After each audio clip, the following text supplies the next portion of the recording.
that was worth the time. So a little bit more follow-up here. I was told earlier I was going to put this stud back in the manifold. Well, I was curious why these were 13s or half, but these were 12s, and 12s just really aren't used on American stuff, especially back in these days. Well, it's because somebody threaded the wrong nuts on here. They put a metric nut onto that fine thread on the back of the studs of these carburetors. You guys ever messed with them know what I mean. And so they wouldn't even crank down all the way. Once again, I didn't have the right stuff. I had to just stick with their rigging, but I did stack some washers to where I could at least get it pulled down tight. I had to stack washers here also until I can get all of these, the proper ones, ordered. But it's got a single gasket now. It's got that brand new carburetor that came with a boat that I bought before in the US, and I just stuck it in a ballot buying box and shipped it here before.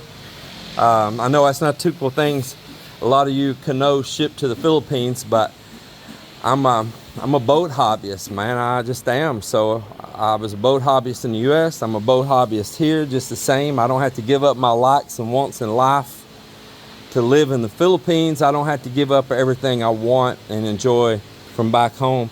So yeah, I shipped this, and I've had a brand new carburetor. I know that's just not something y'all go to your suitcase and say, I got a brand new carburetor for a 350 sitting around. Yeah. And I got a distributor. You might be a redneck if. Some people are bringing bags of Hershey's, and I'm bringing distributors and carburetors. But nonetheless, it's going. And I know it's going to sound funny again, but like these manifold gaskets, I have these because I brought them in my suitcase from the US. I got brand new ones in a box in there somewhere. And I have all the other seals everywhere too, all of it. So that's pretty cool. Kind of getting this thing on its feet. That starter works, but it's just not, it's actually sounding way better than it did. Just using it has improved. Probably knocking off the funk inside. But I ordered today, Cap and I sitting here, actually we're working on it right now. I've got it in the shopping cart. A starter, new cap and wires and rotor and all that. So I was able to buy a complete distributor that includes the coil, the module, everything, wires, pigtail here, the whole 9 yards for $83, rather than buying just the cap, just the rotor, just some wires. You can just buy a whole complete brand new setup. And the deal is if you're out on the water, back in the day, they would make sure everything stayed points and basic on these. Like this is actually what would have been a fuel injected 350, not carbureted back in the US. This is a late model style one. And but they still carbureted them, and they were still even putting points distributors because you can fix that out on the water. These are rebuildable fuel pumps because you can fix those out on the water, just changing parts. So if I have an extra coil, I have an extra module, you throw that in your toolkit on your boat, and that is going to be your saving grace the day that you're out there and it don't want to start. So that way I bought all of that, and I have all those parts. And if I would have bought each one of those parts a la carte, it would have cost me 3 times that price. So that was a pretty sweet deal.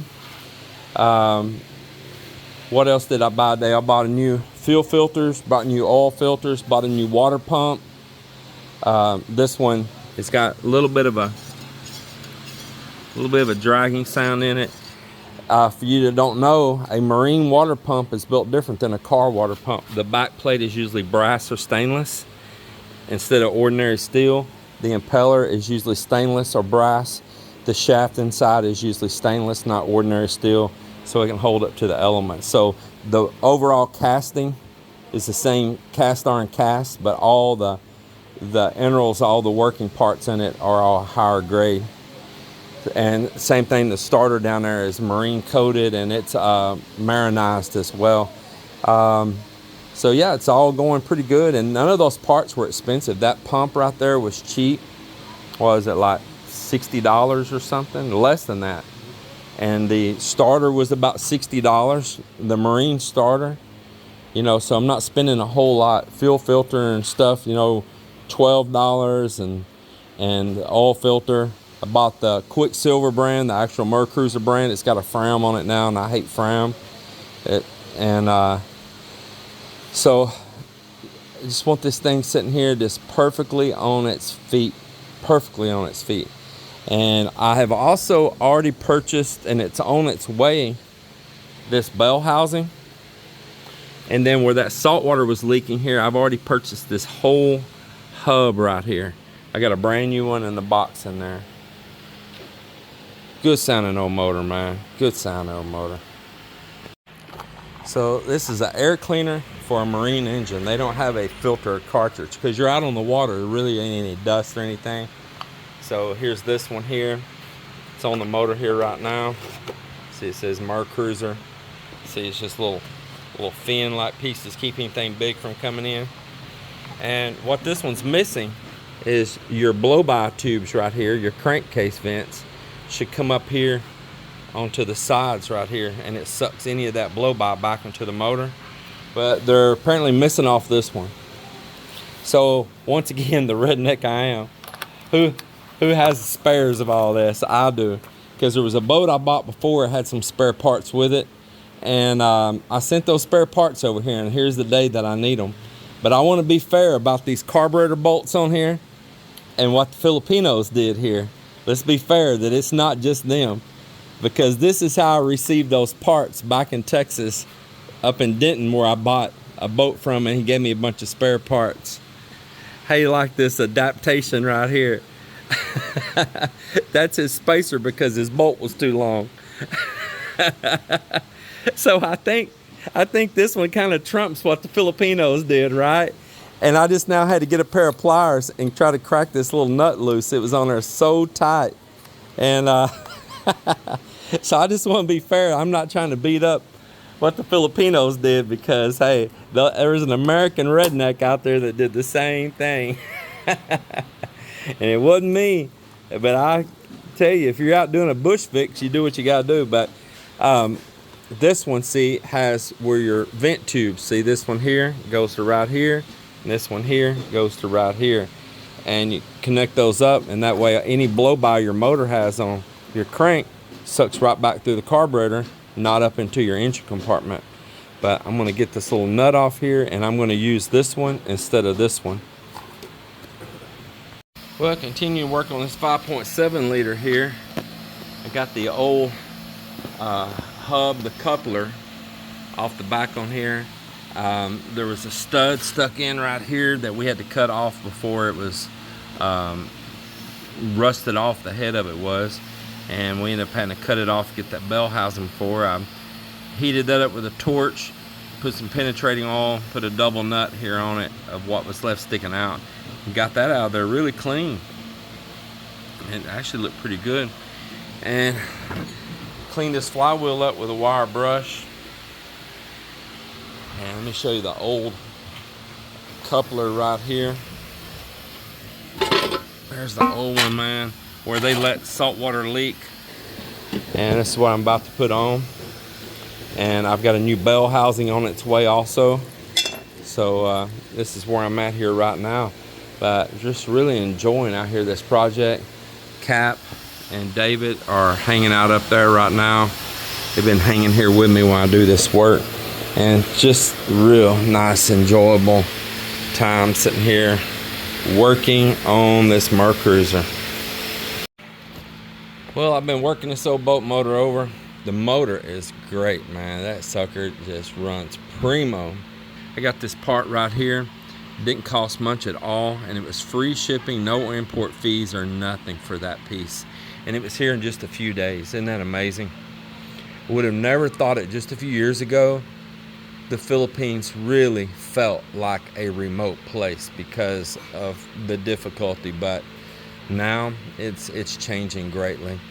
And it's kind of cool because it's really great for a hobbyist like myself.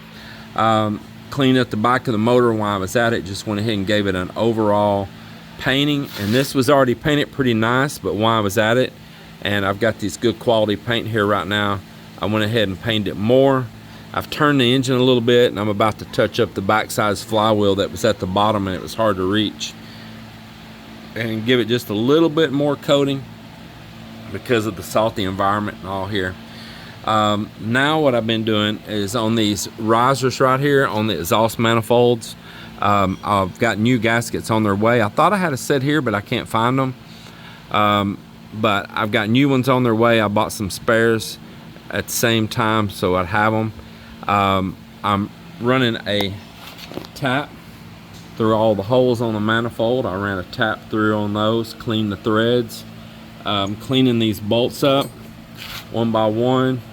Those are actually really nice bolts. These are like a stainless steel bolt, and the rust is from the cast iron that it passes through there on that manifold. But I'm taking these and cleaning all the threads up on them good, getting it all in nice clean shape where they look not quite like a new bolt, but pretty darn good. And then I'm running them back down in the holes and just temporarily setting those manifolds on there, because I'm wanting to take the power washer and power wash this engine, and I don't want any water getting down in there on the valve. So with the old gaskets, I'm temporarily setting them back on, but at the same time I'm cleaning all the threads and doing maintenance. And then when the new gaskets come in, all I have to do is just take those 8 nuts off, slide those up, put the new gaskets on, and slide them right back down. I'll go ahead and repaint everything. I'll have it all fresh, and when those parts come in, I'm just going to be ready to be on it. Well, look at that right there. Look at that. It looks nice on you too. What do you got on your plate there? My food. What you got? Watermelon, mango. What's the other? Egg and hot dog and bread. And bread. You just got a whole mix up, huh? Mix up, mash up. That's funny.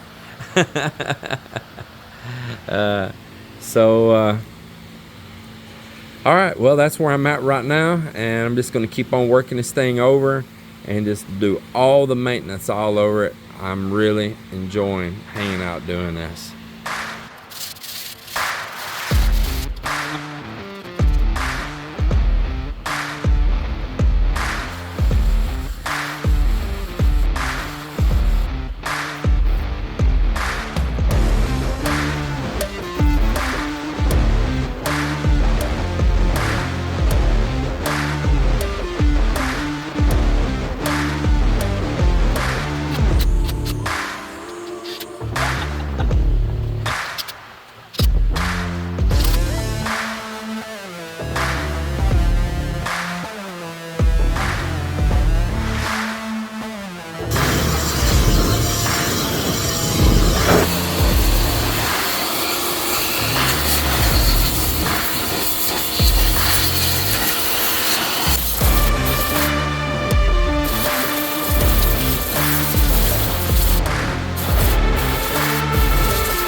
Well, I'm doing little touch-ups around on the motor. Man, this motor's just in really great condition. It just had that little bit of salt damage in the back there from lack of maintenance, really, more than anything. But the rest of the motor, all the metal's in great shape, and this motor just runs like a top. And I'm slowly going through, just maintaining everything as I go through it. And the paint's just not about looking good, it's about protecting it from the salt and the elements even further for more years to come. So that's part of the maintenance you need to do, is go through and clean all that. But you know, there's no like motor oils all over everything or nothing. It's overall just really clean, and everything's amazingly in good shape. Like I say, if they would have just kept up that part, like this one right here, I know I repeat this, but people understand what happened is this is the spare part I've got here. But this part here, this is inside the boat right here. And where this tube comes through, the salt had corroded away through right there, and it was spraying water inside. And what happened is one of the things is they like a maintenance, and that maintenance comes along with changing out these sacrificing anodes right here. They're all around on here. These are all new ones I put. They're here everywhere. And if you don't put those, other things are going to sacrifice. And what's going to sacrifice is the metal here. That's the, you know, mechanics to the boat working, and it's going to start sacrificing out of it. Well, this has flowing water passing through it, and so it started sacrificing out the main metal, and that's why you have those anodes, so it don't eat that away. And where it was spraying back here, it ate a hole, it ate all of this up on the other one, and it had ate up on the back of the bell housing and all these parts right here. You can see here on that shaft, and here where these loops come out here and sit down on the motor mounts, it had ate them up so bad we couldn't even get the bolts out.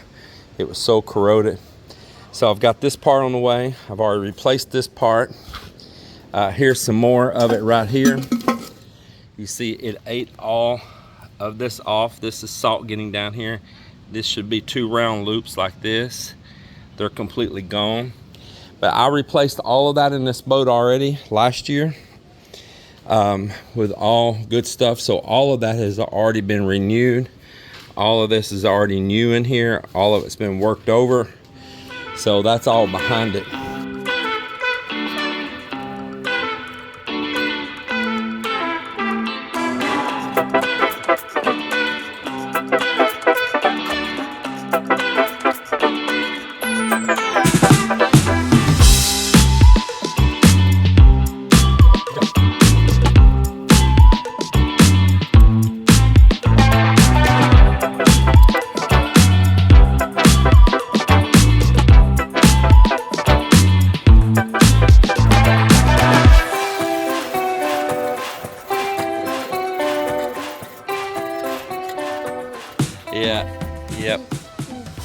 Yep. I'm not touching yet. She sees I got dirty hands. Yeah. So Is that a gas? it's mostly just grime and paint and everything else. Oh. Yeah. So next time I'll make you do that dirty work. Yeah. Next time you will do all the dirty work.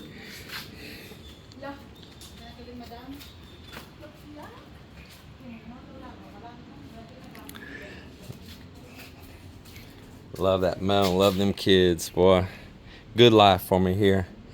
So anyway, that's where I'm at on that. So next thing, let's see. Oh yeah, and I put the parts on here to start getting all the shift linkage and throttle all in place here on it. I had already changed the oil in this motor before, so it has fresh oil in it right now. Only thing I want to do is I'm going to spin the filter off and put a fresh filter on it.